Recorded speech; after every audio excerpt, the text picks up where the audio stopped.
Les acteurs sont prêts. Claude Danican reçoit le président de Cap Excellence et maire des Abîmes, Éric Jalton.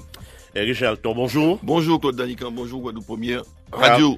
40 ans du jaltonisme aux Abîmes, ça suffit. Il faut libérer la place, comme le pense votre principal adversaire. Oh, c'est un peu attristant d'en arriver là.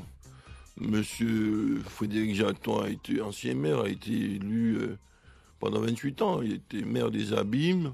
Il lui a succédé quand même pendant 13 ans Monsieur Daniel Marcin. Ensuite, le suffrage universel m'a désigné. Vous présidez au destiné de la ville des Abîmes, on ne peut pas parler de 40 ans. Donc, le jaltonisme, ce n'est pas Éric Jalton. S'il existe un jaltonisme, c'est Frédéric Jalton. Comme un gaullisme, c'est De Gaulle. C'est pas le fils de Gaulle qui a créé le gaullisme. OK? Donc, quand on s'en prend au jaltonisme, on s'en prend à Frédéric Jalton, paix à son âme, laissez-le tranquille, là où il est, à la veille de la Toussaint, des défunts.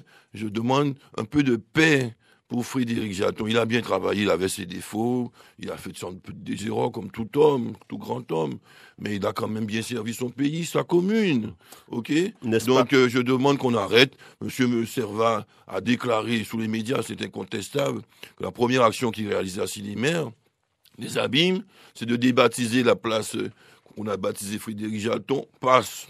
Oh, mais deuxièmement, d'enlever le buste de Frédéric Jalton sur cette place, c'est quand même à quel point on en arrive aux Abîmes. N'est-ce pas le reconnaître et lui donner raison lorsque vous annoncez d'ores et déjà que vous n'irez pas au-delà de 2026? Ben oui, mais ça, au contraire, il devrait être content, puisque en 2026, il n'y aura plus de Jalton. En tout cas, Éric Jalton ne sera pas maire en tout état de cause, puisque ma carrière politique de maire se terminera, quoi qu'il arrive, hein, que je sois élu ou pas en 2020, en 2026. Donc c'est peut-être une bonne nouvelle pour lui. Donc il pourra ensuite occuper des responsabilités si le suffrage universel le désigne. Maintenant, je demande de grâce qu'il m'attaque, tout ce qu'on veut, je vais supporter, je suis habitué, mais qu'il laisse en paix Frédéric Jalton. De grâce, M. Servat, c'est ça à vous demander. On vous reproche également de brader le patrimoine de la ville et de vendre à tout va les parcelles de terre. C'est faux. Celui qui l'a fait, c'est M. Céline Max de l'opposition. Il a fait un grand esclandre sous les médias, etc. Il est venu au conseil municipal. Le premier à voter. L'ensemble des projets, c'est M. Céline Max. Donc, on voit bien que ça vole pas haut, ces arguments de façade. On veut faire du désordre là où il n'y en a pas. On vend des terres régulièrement dans la ZAC. J'ai vendu des dizaines de lopins de terre dans les mêmes conditions. OK. On a même pris plus de précautions aujourd'hui. Pour une fois qu'il s'agit de deux, pas une fois, mais enfin, cette fois-ci, il s'agissait particulièrement de deux Abîmiens, des entrepreneurs qui ont économisé, qui ont des sociétés pour pouvoir créer des accessions à la propriété du logement intermédiaire pour diversifier l'offre de logement aux Abîmes. Mais on cherche toutes sortes de problèmes. On dit que les terres sont bradées alors qu'ils sont vendus au prix des domaines, qui a doublé le prix puisque c'était à 23 €. Maintenant, il est à 50 € le mètre carré. Et dans la région de Pointe-d'Or, on a vendu des terrains moins chers que cela, quand ils sont peut-être mieux situés.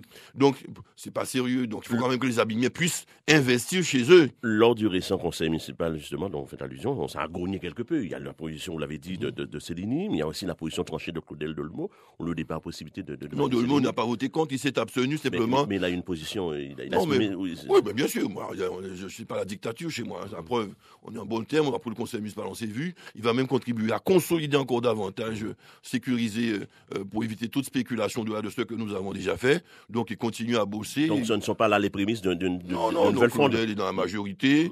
Il est encore sous ce dossier. On va présenter. Le conseil municipal m'a donné délégation pour vendre le terrain. Donc, moi, je vais créer les conditions, que ça se fasse dans les meilleures conditions, comme on le fait, on a l'habitude de le faire. On présentera même un projet précis au conseil municipal pour éviter tout équivoque, etc. J'ai aucune obligation de le faire, mais on le fera pour montrer que les choses sont vraiment transparentes pour ces deux Abîmiens, alors qu'on ne le faisait pas pour les autres. Donc, c'est quand même triste qu'on en arrive là. Ces projets, ce sont du social, pour du logement social, ou encore non, du logement d'accession à la propriété et du logement intermédiaire. Et pour des classes moyennes, je dirais, ou des classes sociales en bas qui ont économisé, qui veulent accéder à la propriété. On a le sentiment qu'aux Abîmes, la campagne électorale est quasi permanente. Cette énergie que vous mettez à vous neutraliser le nôtre, n'est-ce pas au détriment du développement de la ville? Neutraliser qui? Vous neutraliser l'autre, cet affrontement un peu permanent. Il faut demander à M. Servat. Moi, je suis non, maire. Vous y êtes, vous. C'est moi qui suis maire des Abîmes. Ouais. C'est lui qui veut me déstabiliser au lieu de m'aider. Je veux tant aimer qu'il utilise son action parlementaire, sa proximité avec le chef de l'État, avec le gouvernement, pour pouvoir défendre les dossiers de la vie des abîmes. Il ne le fait pas. Il le fait pas. Théophile le fait timidement. Hein? Mais lui, il ne fait pas du tout. Au contraire, il combat nos dossiers. Il a cherché à saboter notre action cœur de ville. Heureusement, on est passé parce qu'on a quand même quelques relations au niveau national. Et donc, c'est pas. Donc, à votre avis, il n'aime pas les abîmes tant que ça?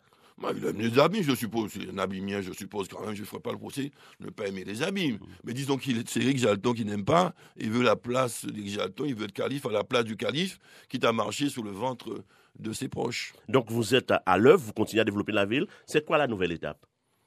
Nouvelle étape? Eh bien, nouvelle étape, c'est le nouveau programme national de rénovation urbaine. On va passer à la deuxième étape de la rénovation urbaine des abîmes. On va attaquer Vieux-Bourg, on va continuer ailleurs.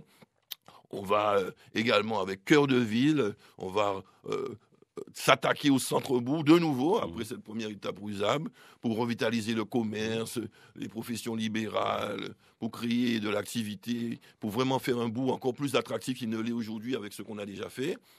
Donc c'est ça la nouvelle étape, et c'est le renforcement du développement rural durable des quartiers ruraux. Et avec quels moyens? La voirie, le désenclavement numérique, avec l'aide de la région, de l'État, du vous département. avez reçu d'ailleurs récemment la présence de deux exécutifs qui vous ont laissé un beau chèque. Ça vous respire mieux, ça va mieux? Oui, parce qu'on avait quelques incertitudes sur le C2DT, se passer avec l'ancienne équipe régionale. On est plus ou moins rassuré aujourd'hui. On a à peu près dans les, disons, 12 millions d'euros avec une ventilation région, Europe, etc.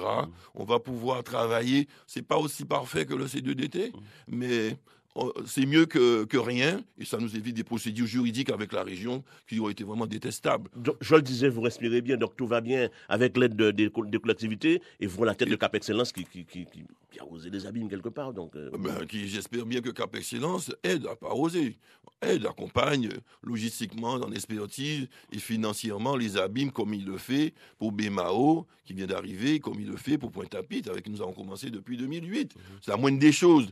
Et quand j'entends un opposant dire que la région nous aide, que l'État nous aide, le département et Cap Excellence, heureusement quand même, c'est l'action de bon maire que de mobiliser des partenariats institutionnels, des cofinancements et pouvoir développer sa commune. Le mauvais maire, c'est celui qu'on avait avant, qui était fâché avec le préfet, Marseille. Il était fâché avec le préfet, il était fâché avec la présidente du département, il était fâché avec le président du conseil régional, il était fâché avec l'État, ce qui fait que la commune n'avançait pas, n'avait pas de subventionnement pour les éventuels projets, encore faut-il qu'il en ait eu à l'époque. Et donc, ça, c'est le mauvais exemple de maire, c'est M. Marseille, qui aujourd'hui est le guide. Qui est le guide salarié, payé, assistant parlementaire de M. Servat. Au moment où on parle de jeunesse, il y a des jeunes diplômés qui voudraient bien être attachés parlementaires d'un parlementaire. Eh bien, M. Marseille va chercher un élu à la retraite. C'est son choix, c'est son droit. Oui. Mais il faut quand même relever le trait. Juste un mot. Vous politisez le sport aux abîmes, ceux qui sans doute... Mais ça, c'est encore des accusations gratuites. Pourquoi on politise le sport? On aide le sport. Financièrement, on a multiplié au moins par 13 le budget consacré aux associations, notamment sportives aux abîmes. Personne ne peut le nier. OK? Et donc, ça, c'est une réalité. Avec des résultats.